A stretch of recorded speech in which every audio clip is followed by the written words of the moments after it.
Hi everyone, welcome to another Hatton's Model Railways live stream session and one of our first after Christmas 2020. It's great to see you all and great to be here heading up to the new year too.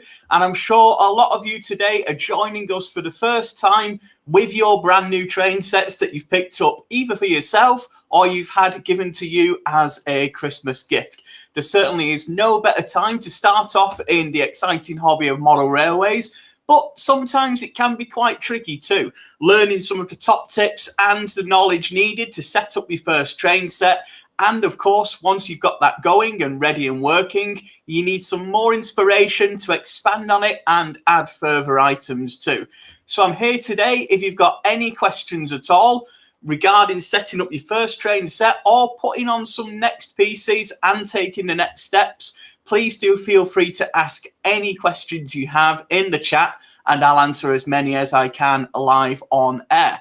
If you do have them and you're watching back a little bit later, watch the video to see if they've already been answered, but at the same time, feel free to get in touch with our customer experience team or leave a comment here on the video and we'll be more than happy to answer your questions here too. So this really is aimed at the beginners today who are starting off in their hobby and starting with these sets similar to what we see here. A lot of you will have received a very similar item at some point in your model railway career. A really simple starter set such as the Hornby Santa Express we see here with locomotive, 2 wagons, a simple oval of track and a controller. And it's really great to open the box, get the PCs onto a suitable surface and get them running too. But we do get asked quite a lot of questions sometimes just to make sure these sets are pretty easy to set up. I'll show you some of the basics here today and give you some of my top tips too. So the first tip I want to show you is actually putting the pieces of the set together, actually putting the different tracks and items connected to each other to create the full setup. So I'll separate these off. So these are 2 of the straight pieces that you would get in a standard Hornby train set and various other train sets out there too. Now, the 2 joiners here are the rail joiners that we see, 1 in each section of track, designed to slot together. These ensure that the electricity coming through the rails, which powers the locomotives, remains live and connected. So I'll show you here and then I'll show you close up. All these do is just clip and slide into each other, as simple as that. You can run your finger across the top to make sure the rails are flat. If you feel a little bit of a height difference between the 2 rails there, just take them apart and slide them together again. I'll just try and show you that a little bit closer up there so you can see. Just clips into the bottom end of the fish plates. You'll feel that they have slotted into that little ridge there. And then once they're in, just a nice firm push there to join them together, and that keeps them together permanently. Then they're fully joined up and ready. So just running my finger across those there again. We've now got a full connection. We need to make sure they're right up against each other. As you can see there, we've not left any gaps in between the 2 pieces, nor have we left them where one is above the other. As you can see there, that would cause some issues and derailments when our trains are running around a track. So putting all those pieces together, you can do it either as the instructions say on the box. You can create, in this case, a small oval of track, or you don't have to have them as a round and round circuit. You can have what's known as an end-to-end, so you can have a start and a finish, and a locomotive will work along that. You don't need a full circuit of track if you don't want to. It will complete the electric circuit on its own. However, do bear in mind that if you have got that, just to make sure when you're driving your locomotive that it doesn't come off the end of the track there. So I'll put on what is known as our power track, and I'll just give you a close-up of this too, so you can take a closer look. This again is one of the bits that can get a little bit confusing. You'll see here that it is the same length as our original track piece, And a lot of these pieces are to set lengths and are known as the set track range. You can buy separate individual pieces of these that are included in your train set. If you turn them upside down, in a lot of cases, you will find there is a specific code. You can just about see it there in the light, the R600 for this particular piece. So if you're not sure what size pieces you want, have a look at the underneath of your track or get in touch with us. We're more than happy to help there too. But all the pieces that come in your set can be bought separately if you want to add further pieces, and there are additional track pieces that are available there too. We have a full guide available on our website right now if you want to follow that link in the description and head over to hattons.co.uk, and you can see the full different sizes and shapes of how those different track pieces go together. Anyway, back to our power track. This is where the wire from the controller and the power from the mains plug goes into our layout, and this then runs from the wire into the track, and then from the track to the wheels and powers the motor in the locomotive there. So this is an essential part of making sure our locomotive is ready to run. You'll see we've got two plungers here where the positive and negative wires go in, and they just press down and then release when the wire is in there to ensure the correct electrical conductivity. In this case, with Hornby's controllers, they come with a socket already on the rear of them. I'll just bring that into shot so you can see there. A lot of you will have picked up a train set with one of these controllers this Christmas, no doubt. And you'll see on the back there, we've already got our wire coming out for the electrical current here. We do have some other sockets for the plug to go in, and also a 14-volt DC socket. Now, this isn't for your track power. This is if you want any accessories like lights or such. But if you're just running your trains for the first time, we don't need to worry about these two sockets here. Everything we have is the power in and the power out. This wire carries on for about a couple of feet or so, and then ends in this two-pronged socket that you'll see on the screen here now. And I'm sure you've got an idea that that matches up perfectly with the socket on our power track. So pressing those buttons down, sliding that in, making sure it's facing that way up rather than the flat way that we can see there, just to ensure the correct conductivity. This may change slightly based on which brand of train set that you have bought, but in most cases it's a very similar operation to what we see there. So those wires are now connected, and we have the power from our controller into our track. So if I just take a moment, I'll get that finalized and set up there. Just make sure we've got some power going into the back of our controller too, putting the main socket in there. And hopefully I've plugged it into the wall too. I should certainly hope I've done that before the stream. Just sliding those pieces together there again. Just making sure that the joins are flat. There is a certain feel and a friction to the rail joiners when they do go together too. So putting them into there, you will get a feel for what is right and what is wrong very, very quickly. It's really easy to show on a camera, but once you are doing it yourself live too, you will know when you've got it right and when you've got it wrong. But just to make sure, you can always just run your finger across the top to make sure the rail joins are live. So a good way to test that is to get our locomotive and just give that a turn, and you'll see there that we have a nice little power. Our joins are at the right height, and our locomotive there moves under the power of the controller too. So great question there from Thomas Rails too, is asked regarding what this controller can do. Most of the controllers, if not all of the controllers that you get in starter sets such as this, will just control one line, dependent on how you have it set up. They have the one power output that we've seen here, and I'll just bring that again into focus for you there, so you can see our one controller here with the one power feed heading into our one track in front of us on the screen. If you want, you can wire two tracks together, and that will then control both of the lines. Just bear in mind that any piece of track that is connected electrically, whether it's two separate lines, whether it's a siding, whether it's something along those lines, will be controlled by the same controller. So if you've got two trains together, in fact, I'll show you an example here. I think this is a running locomotive. We'll give it a go. So you'll see here now that with two locomotives on the track, they both will be controlled by the same controller there. The electric power goes into both the motors and powers both the locomotives, whether they are on a separate piece of track and you've got it connected, or whether they are on the same piece of track and next to each other too. The other thing to bear in mind too there, of course, White Wall Wheels mentions a great point. Some of these controllers are a little bit lower on power, so whilst you can run one or two locomotives on them, don't expect to be handling 3 or 4 locomotives at the same time on these. You might find that there's just not quite enough power on there too.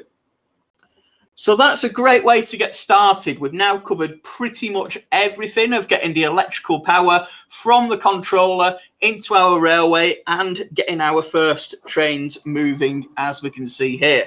This, of course, is all covered in the instruction manuals that come with the pack, so always have a really good read through those too. As for actually hooking the trains up and coupling them together, the couplings on the setup that we can see here, I'll just bring those into view for you, are what's called tension lock couplings. So I'll just get my controller out of the way there so you can see this a little bit better. And I'll put some examples for you here on the screen. So these, as you can tell by the name, lock together when the tension is there, hence the name tension lock couplings. You'll see that they have a loop and a hook that they attach onto, and this is pretty familiar for all kinds of model railway stock if you are using UK models. So you'll see here now that I've got two ready to be hooked together, and just bringing those together, you'll see they raise up and then connect. I'm trying to pull them apart.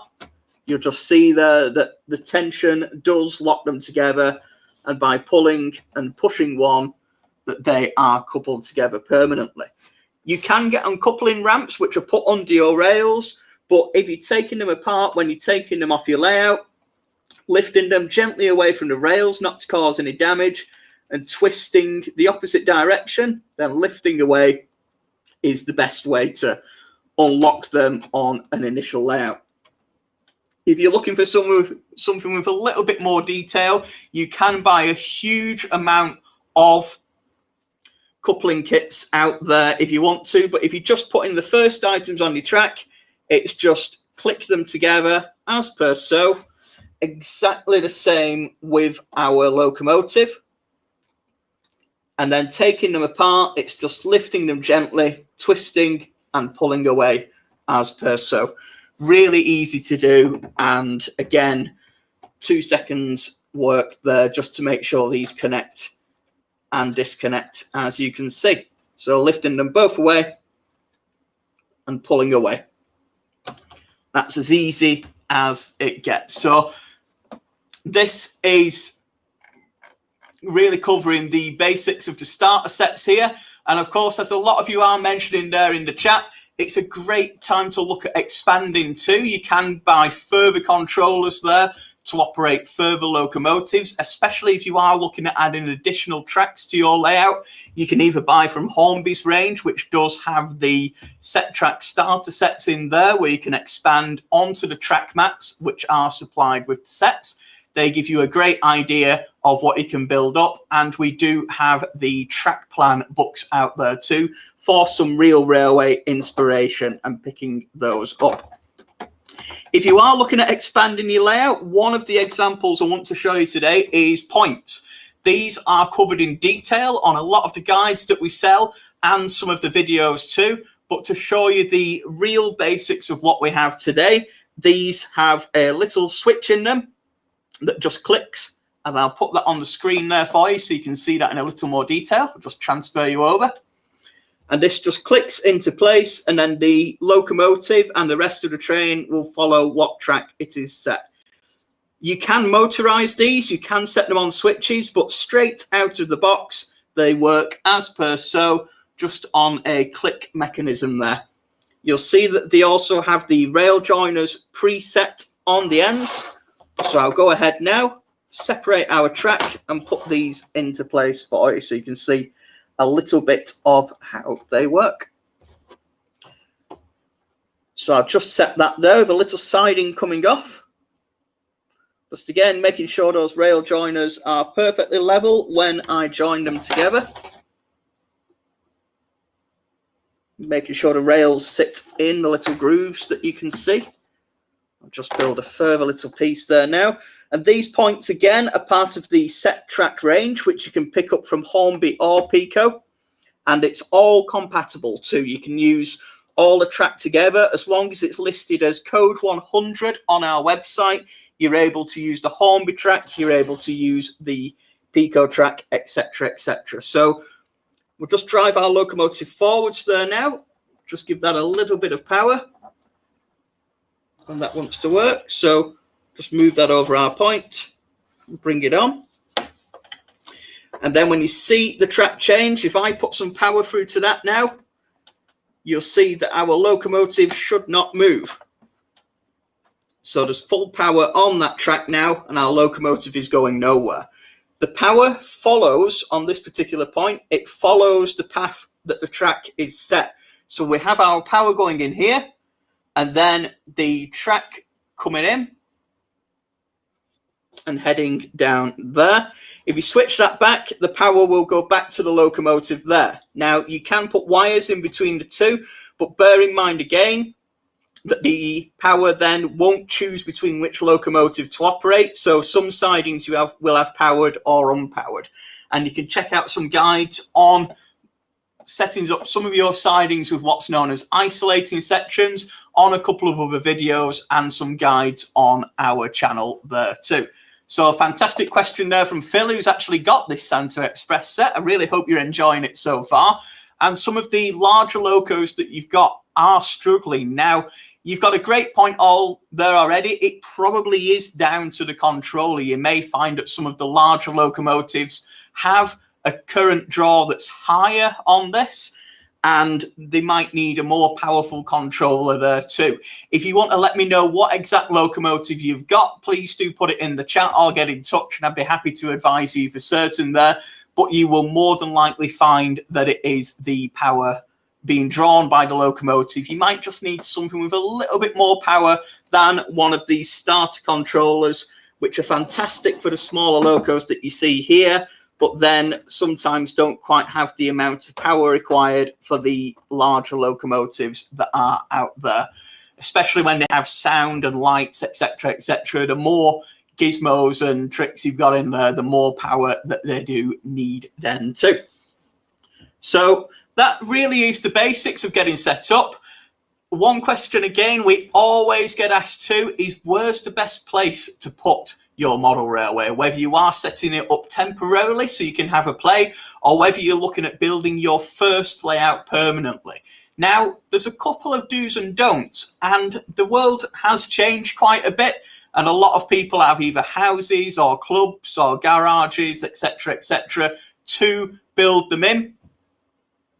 And the best thing to do there is to have a look, something like what I've got here. Ideally, a flat surface with no fluff, no fur, something like a wooden table or a purpose-built baseboard is what I've got here, a kitchen top, some kind of surface where you're not going to get residue or details on there, and no issues of any small parts, fluff, animal fur, etc. getting into the workings of the locomotives and the electrics too. So anything like this, kitchen tables, desks, etc., etc. If you've got something like that, maybe a larger coffee table too, something along those lines is absolutely fine. I would recommend steering clear of anything like carpets or rugs or anything that can get damp or wet. If you're looking at setting it up a bit more permanently, have a think about how the temperature can change in the room too. You will find that in some extreme temperature conditions, either very cold or very warm, that the track sometimes can buckle and change shape and contract too over time. So just bear in mind that if you have somewhere that's a pretty even temperature all of the time with a smooth flat surface such as this, you really won't have any issues at all. And if you are setting it up permanently, I really would have a think about some of those heat conditions. If you've got somewhere that doesn't really change in temperature, you've found the best place already to get started with your model railway. So I hope that covers some of the basics there for you today. As you can imagine, there's a huge amount of next steps for this, dependent on how, why, and where you want to expand your model railway. We're already getting some fantastic questions there in the chat regarding some of those, such as getting started with DCC control, as we can see there, and other questions too. The best place for those is to head over to our Skillscast videos on our YouTube channel, where we have so many videos covering some of the next steps available for you. If you're happy with where you've got with your starter set, you've got that running around your layout, running through the garage maybe, and you really want to expand on more, we have a huge amount of videos on there for you, including laying track, getting started with a more upgraded analog or digital controller with some examples of which ones are best there too, and some getting started guides for the likes of analog and digital on there also. So have a bit of a look through the videos on our channel to cover the next steps. Hopefully we've got you started today, but if there's still something you really want to know, do feel free to get in touch with our customer experience team, who are available all through the Christmas period. They're certainly in today, just answering that question there for Model Rail Review. You can get in touch with our team today and right through into the new year too. Whether you want to email, telephone with any questions you have, or you can use the live chat facility on our website too. So if you've got any further questions, don't hesitate to get in touch. Hopefully we've answered some of those little tricky bits you may have been finding starting to set up your first train set. If it is the first train set you've ever bought, or you're returning to the hobby after a while, welcome or welcome back. Really hope you're enjoying your train set so far. Don't be afraid of those next steps. If there's anything you'd like to learn, feel free to subscribe to our YouTube channel and check out all the videos we have there with some of our skills sessions too. Otherwise, I hope to see you next time. Take care, and I'll see you then. Goodbye.